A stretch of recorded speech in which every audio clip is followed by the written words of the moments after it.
السلام عليكم، مرحبا بكم في هذا الفيديو اللي فيه شابتر الثالثه والاخيره من المانجمنت اللي غادي ندير لكم فيها عباره عن كيو سي ام الكماله ديال شابتر واحد وشابتر جوج.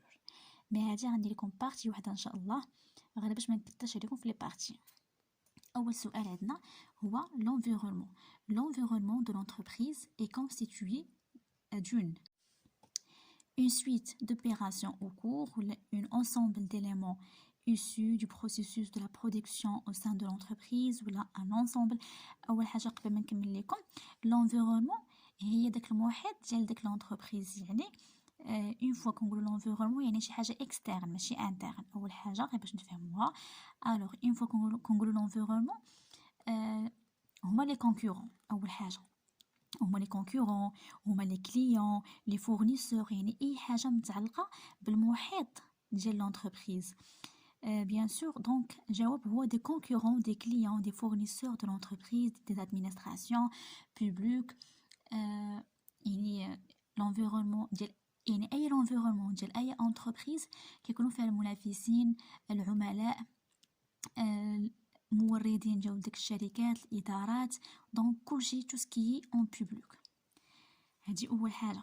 ثاني حاجه سؤال ثاني l'ensemble des facteurs d'origine interne ou externe pouvant avoir une influence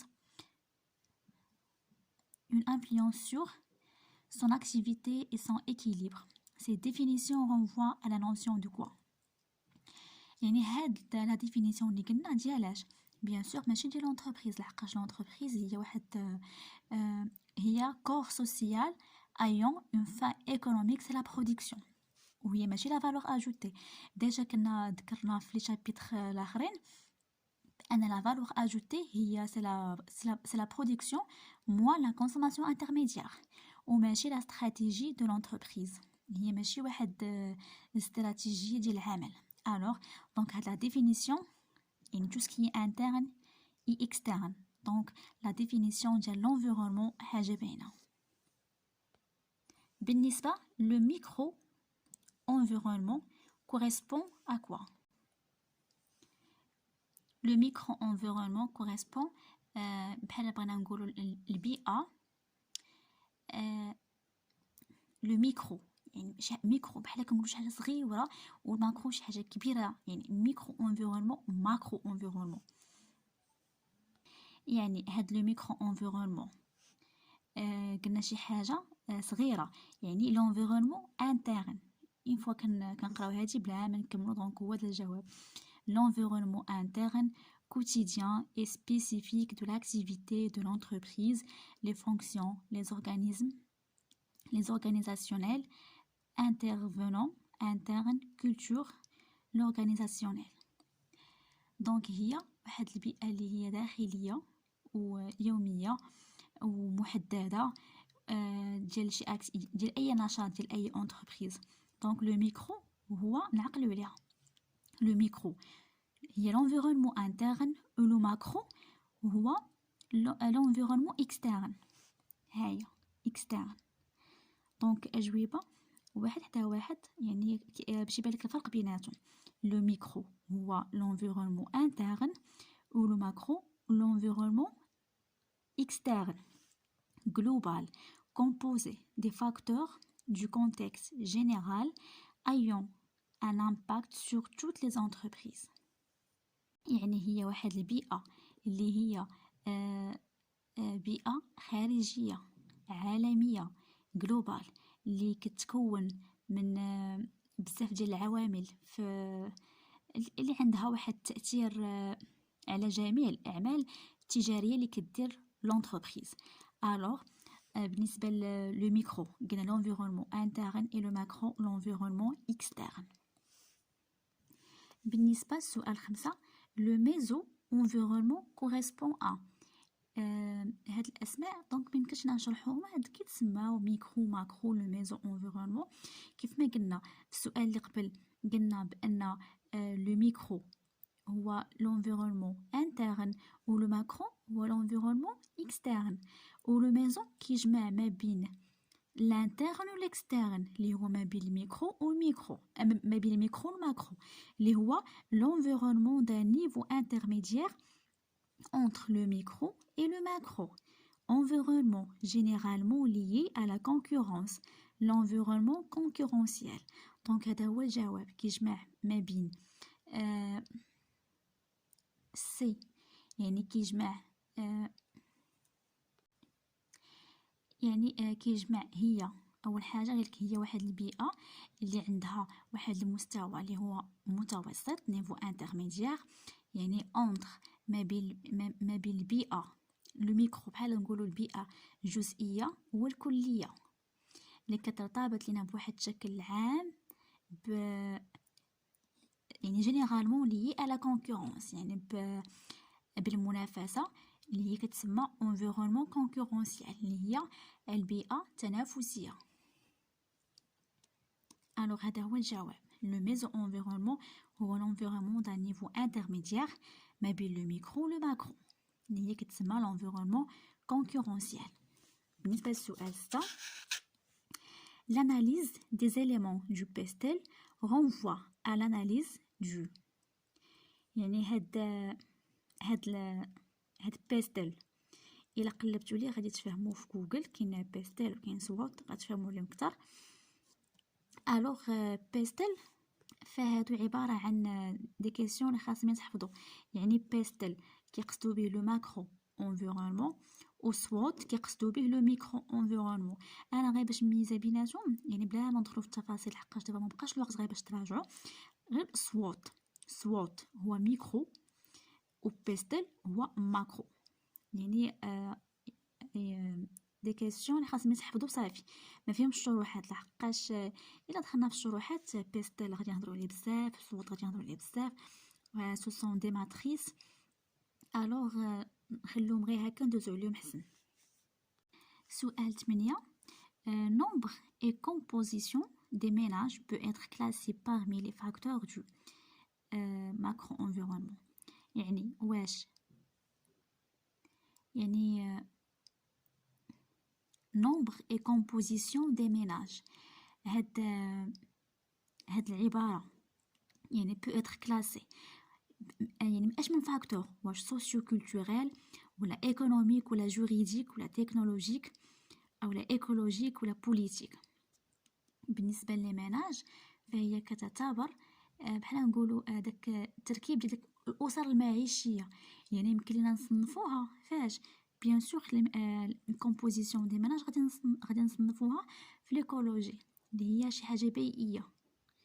ايكولوجيك كتعني بالنسبه للسؤال 9 لو ريغلومونطاسيون فيسكال اي سوسيال يعني غادي نصنفوها من اش من ماكرو انفيرونمون واش من سوسيو كولتوريل ولا اين فوا تنقولوا شي حاجه فيسكال سوسيال دونك راه داخله بشي حاجه اللي هي جوريديك يعني داك اللوائح اللي هما الضريبيه والاجتماعيه راه داخلين في لا جوريديك يعني توسكي قانوني.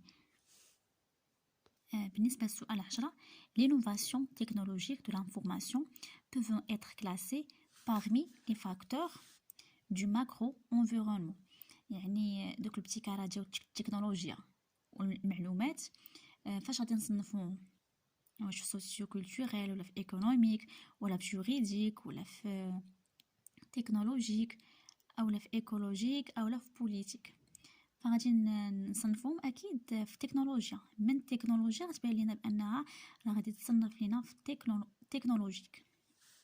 بالنسبه للسؤال 11 لا ستابيليتي بوليتيك دان بيي يعني الاستقرار السياسي ديال لبلد ما واش كيدخل في التصنيف بيان سور بلا ما نقراو هادو راه بوليتيك ديريكتومون بوليتيك راه باينه من لا ستابيليتي بوليتيك. بالنسبه للسؤال 12 لو روتريتمون دي ديشي اون فوا تنقولوا شي حاجه ديشي يعني ديشي راه من نفايات بيان سور دونك كنصنفوهم فاش كنصنفوهم في شي حاجه اللي هي ايكولوجيك يعني داخله في بيئيه. ايكولوجيك هي بيئيه. لا بيرفورمانس دو سيستيم بانكير اون فوا كنسمعوا بانكير شي حاجه اللي هي داخله فيها، داخله في الاقتصاد، دونك شي حاجه اللي هي اقتصاديه يعني ايكونوميك. بالنسبه للسؤال 14 حدا من هادو ما كيناش في لي 5 فورس دو بورتر. الا دخلنا وقلبنا على شنو هما لي 5 فورس دو بورتر غادي نلقاو ما داخلينش فيهم لي سالاريي و لي زاكسيونير.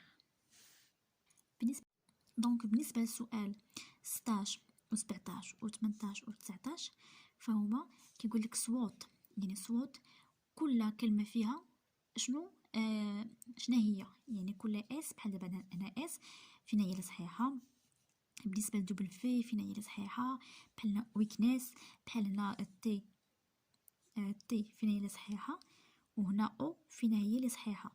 الوغ بالنسبه غادي غير نوريكم الاجوبه غير باش تعرفوهم وتقلبوا عليهم وتعرفوا بغي كيفاش كيتكتبوا. الوغ بالنسبه كاينه هادي، بالنسبه لدبل في كاينه هادي، بالنسبه ل تي كاينه هادي، والاو كاينه هادي، غير باش تعرفوا الاجوبه. دونك هادو غير حفاظه وتعقل عليهم، ماشي شي حاجه اللي يفهمها. دابا غندوزو اللي كيعطيك جمله وتيقول لك واش فورس او لا فيبليس او لا اوبورتونيتي او لا ميناس. هنا كيقول لنا اون اورغانيزم انترن انفيكاس يعني انيفيكاس بحال تقولوا ضد ديال افيكاس. يعني هاد التنظيم الداخلي الغير فعال واش هو قوة او لا ضعف او لا هو فرصة او لا هو يعني بحال تقول مناس، يعني شي حاجة اللي يعني بحال تقولوا تهديد لهم. اكيد فالتنظيم الداخلي الا كان غير فعال فهو فيبلس بيان سور، فهو ضعف. عندنا اون ديمارش تي كيو ام كنقصدوا بها زعما النهج هذاك الاداره ديال الجوده يعني الشامله، واش هي كتشكل الشركه واش هو قوه ولا ضعف او لا اوبورتونيتي او لا مناصب، بيان سور فهو فورس. سؤال 22 لي بيي.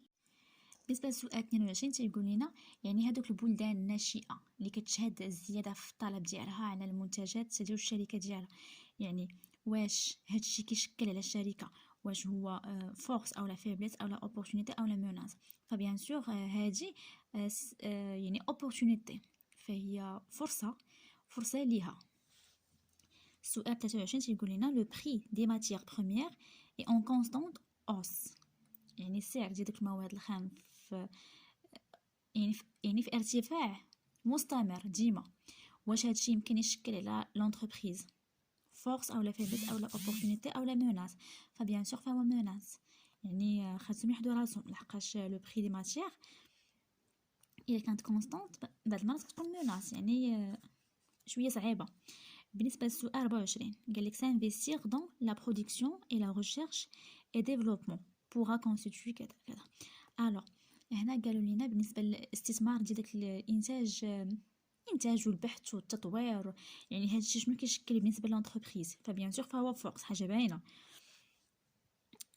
السؤال 25 l'apparition de nouveaux concurrents à l'échelle nationale et internationale، يعني داك الظهور ديال دوك المنافسين.